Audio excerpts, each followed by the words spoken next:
The Karnataka High Court will deliver its judgment on Tuesday at 10:30 a.m. regarding the petitions filed by Muslim students challenging the ban on wearing of hijab by certain colleges in the state.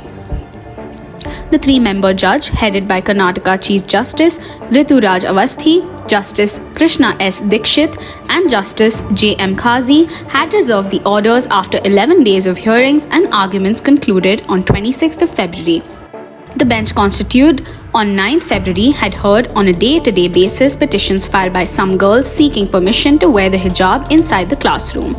The issue triggered after 6 girls studying in Udupi PU Women's College were denied entry into the classroom after they refused to remove the hijab on 28 December 2021. Amid the ongoing row, a 26-year-old Bajrang Dal activist Harsha was murdered in Shivamoga on 20th February, leading to communal clashes in the town. The police arrested several people with regard to the case amid a demand by some BJP leaders that the case should be handed over to the National Investigation Agency.